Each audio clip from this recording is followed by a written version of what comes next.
How do I say this nicely? The College Football Playoff Committee is facing a lot of problems, and I feel bad for them because it's not their fault, and at this point, it was inevitable. I gotta be honest with y'all, I kinda feel bad for them because there is no right decision.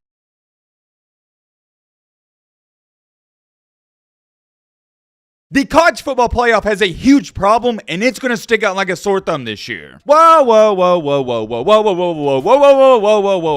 on. I know what you're sitting there saying. Yo, Matt, what do you mean it has a problem? What are you trying to say? Well, my friend, I am glad you asked that question because I have a lot to say and we have a lot to talk about. And I honestly and firmly 100% believe I'm right about this. If you disagree with me, watch this video all the way through and let me know your thoughts at the end. I'm going to offer all of you a bunch of different perspectives, so if you don't like one thing I say, just hear me out. I do want to start out by saying this. I think the College Football Playoff Committee, it hasn't just been a great experiment, it's been the best format we've ever had. I think it's better than the BCS era, and it's also way better than the AP poll. I like the human element to it because we got people who, for the most part, they know what they're talking about. They're the ones voting on who gets in. Look, I get it. I know it's 2022 and we live in a technology world, but I don't want computers deciding who gets in. So I am happy about that part. That was one of the downsides to the BCS era. I'm also happy with not only is it just a committee, but you don't just have 4 or 5 guys, you have over 10. I am perfectly fine with, not just perfectly, but I think it is the right amount of people they currently have. I believe, if I'm not mistaken, they have 13 current members. I could be wrong on that. It's not worth looking up. It doesn't even matter. I do like that aspect because you got people from all over. You got people who are from the Southeast, so they're going to be SEC bias. You got people up north, so there's your Big Ten bias. The East Coast, the West Coast, and yada yada yada. You have a bunch of different opinionated people in a room, and that's what it is. Everyone's got an opinion, rightfully so. They did a good job on that. You want a diverse group of people. And also, last but not least, before we start to get into the bad stuff, I like the 4 teams. I myself, as an avid fan of college football, I'm a more the merrier type of guy. You're telling me we're going to expand it from 2 to 4 teams? Yeah, I'm all here for it. And I know now, since we're all used to it, it doesn't seem like going from 2 teams to 4 teams is a big deal, but back in 2014 it was. I mean, this seemed like it opened the door for everything, because back then, before 2014, if you lost one game, you're out of the mix. Well, at least for the most part, unless you're Alabama and you play in a tough conference and you can have that strength of schedule. As the years have continued to slowly go by, I've enjoyed every single second of it. Major success for the playoff up to this point. And also, to go on top of that, I don't just think the committee's gotten it right last year, the year before, or 3 years. I think they've gotten the 4 best teams in every single year. I truly believe they've gotten the 4 best teams in every single year, and that's hard to do. Have they done some questionable stuff here and there? Yes, but for the most part, when it was the last day for the rankings heading into playoff season, they got it right, at least in my humble opinion. The only controversial one that comes to my mind, and I still don't think it was that big of a deal, was in 2020 when Texas A&M got snubbed by Notre Dame. It was a year where they finished the season 11-1, and I'll show you right here. And although, yeah, they were 11-1, they didn't have a big time win outside of Florida. As you can see, they didn't play a single other ranked team on the season, and the only other ranked team they played was Alabama, who was the number 1 seed. For those of you that don't know, Notre Dame got the last spot, and it was Notre Dame versus Alabama, and we know how that goes. Alabama destroyed them. A lot of people, including myself, felt like Texas A&M was the better team than Notre Dame, but I didn't have a problem with it. Because at the end of the day, A&M, you played Alabama once and lost by 30. Why would you want to play them again? And after a couple of days, nobody really talked about it because that was just a game to see who was going to lose to Bama. That 2020 Bama team was really good. Nobody was beating them in the postseason. Fast forward in time to our current date, ladies and gentlemen. It's about time for the postseason. How do I say this nicely? The College Football Playoff Committee is facing a lot of problems, and I feel bad for them because it's not their fault, and at this point, it was inevitable. I gotta be honest with y'all, I kind of feel bad for them because there is no right decision. Whatever they decide to do, it's gonna piss one fan base off. That's a guaranteed. Whereas in the previous years, yeah, the fan base may be mad, but they could understand it. This year, no. And for that reason right there, that's why the playoff is expanding to 12 teams in 2026, and there's rumors going on that possibly it could expand in 2024.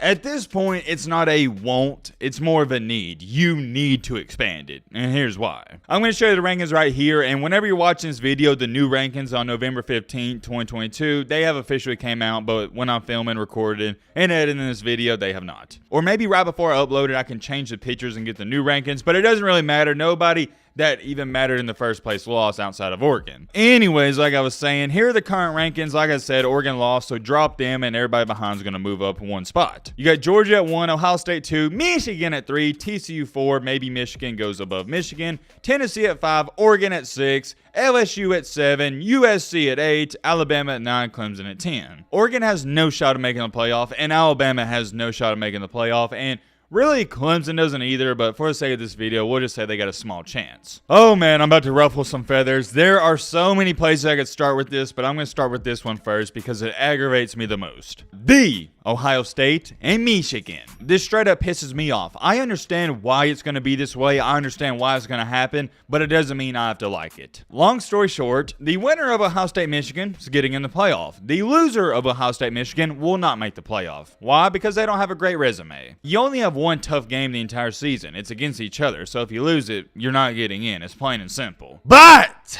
and I have a big but, that's the problem. According to the CFP committee, Michigan's the third best team in the country, right? So let's just say for the sake of this video, Michigan upsets Ohio State. Ohio State is obviously going to drop in the rankings, but that doesn't necessarily make too much sense to me. Because if you're saying Michigan is the third best team in the country, and Ohio State theoretically loses to the third team in the country, why is Ohio State falling behind 3? Once again, I get it. It's just human knowledge to go, oh, that team lost, they better drop in the rankings. But once again, if you said before the game Michigan's a top 3 team and Ohio State, who's already at 2, loses to a top 3 team, why is Ohio State falling out of the top 3? You see what I'm saying? Vice versa, let's say Ohio State beats Michigan. Well, you got Ohio State at number 2 college football playoff committee, so you think they're already better than Michigan. Why is Michigan falling outside the top 3? I can't dumb it down any more than that, and I think you all know where I'm trying to go. Oh yeah, let me make this clear. I'm also assuming it's going to be a relatively close game. Don't get me wrong, if Ohio State beats the brakes off of Michigan or Michigan beats the brakes off Ohio State, yeah, of course, drop them out of the top 4. But what I'm saying is, if Ohio State beats Michigan 31-28,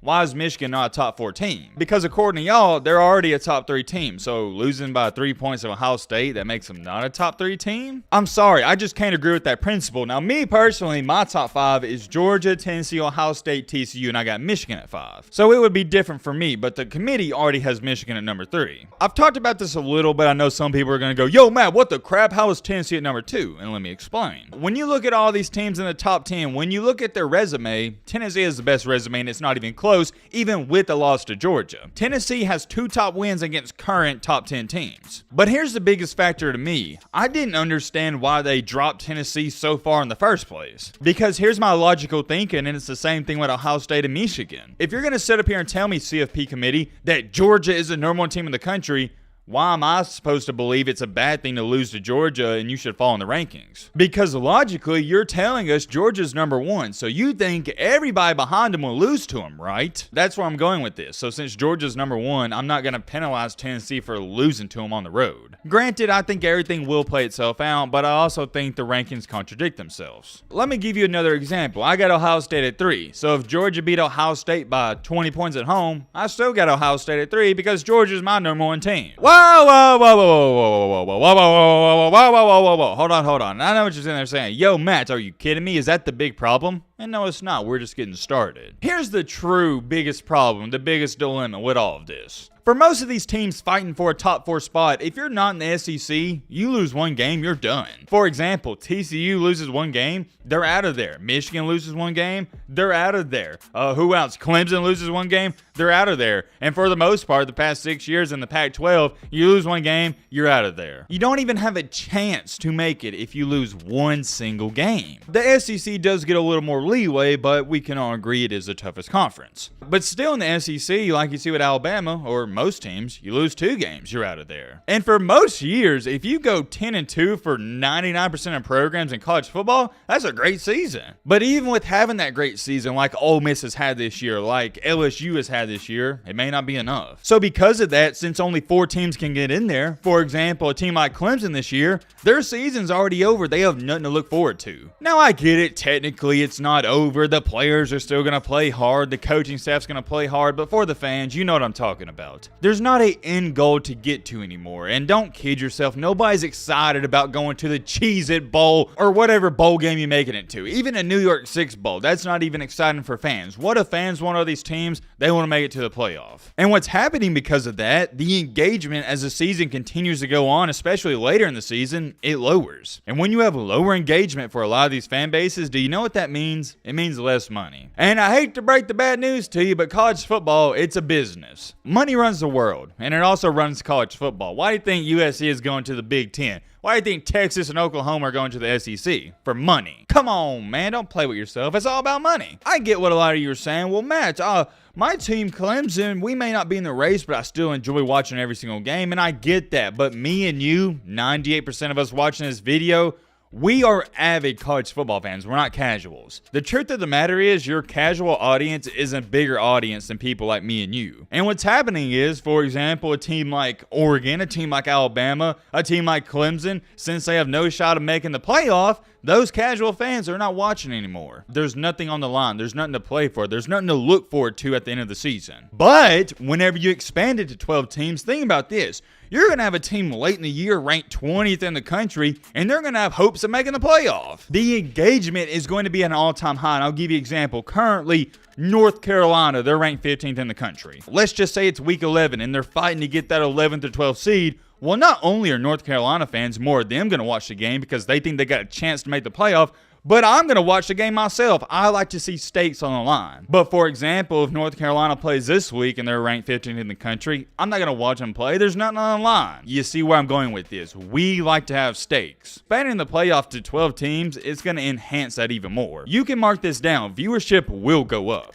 I'm not concerned about viewership. I'm not running these conferences or whatnot, but here is the biggest part. Just like the committee, we got diverse people from everywhere. That's how the playoff's going to be. You're not just going to have 2 SEC teams in and 1 Big Ten winner in and the ACC champ or the Big 12 champ. You're probably going to have 3 SEC teams, maybe even 4 some years. You're probably going to have 2 to 3 Big Ten teams. You may have 2 or 3 Pac-12 teams. You could possibly have 3 Big 12 teams in the ACC. Well, yeah, you're just going to have Clemson. And also, to make the non-Power 5 happy, if you have a team like Cincinnati going on a Cinderella run, you're going to have one of those guys get in. It's just better that way because now we don't have to penalize Michigan and Ohio State for losing 1 game against a top 4 team. Trust me, I know the argument everyone's going to present in the comment section. Oh, Matt, well, that devalues the regular season. I'm not going to be naive here and say it doesn't, because it does. To a degree, it somewhat does devalue it. But as a former athlete myself, and if you've ever played competitive sports, or heck, if you're just a competitor in this life, you know it's not going to take away from the regular season games. These kids playing for Tennessee, LSU, Alabama, USC, Georgia, Ohio State, Michigan, and whoever, Clemson, Ole Miss, they're some of the best athletes in the world. They're also some of the most competitive athletes. Yes, it's going to devalue the regular season, but they still want to go out there and win every single game. So I don't really understand that argument. I think the people that bring up that argument, they've never played a sport in their life. I'll give you a great example. Not only am I an Alabama football fan, I'm also an Alabama basketball fan. I'm not one of those weirdos who goes for Alabama football and Kentucky basketball and the New York Yankees. No. I go for Alabama softball, Alabama baseball. I'm Alabama everything at the college level. I say that to say this. I've been an Alabama basketball fan my entire life, and I've seen a lot of rough seasons. And pretty much my entire life, it's been rough for Alabama basketball outside these past couple of years. We've been pretty good, hanging around the top 25. But before these past couple of seasons, we were always on the bubble. We were always going something like 20-12 or 19-13, always on the bubble watch. And every single year we was on the bubble watch, I was always engaged because we had a chance of getting in. It's that hope. But some years, I remember a few years back, we was like 10-20. No, I didn't watch the games because we weren't playing for nothing. I do believe expanding the playoff, giving more teams hope, is going to increase the viewership. Because although I can't necessarily relate in college football to watching a team that doesn't have a chance outside of this year for Alabama, when it comes to college basketball, I can. I could continue to go on and on for another hour. I'm going to end it off there. This video has been way too long. In total, it is just a dang shame that the loser of Ohio State, Michigan is not getting in. I'm very curious. I know it's going to be a controversial topic. Let me know your thoughts down below. But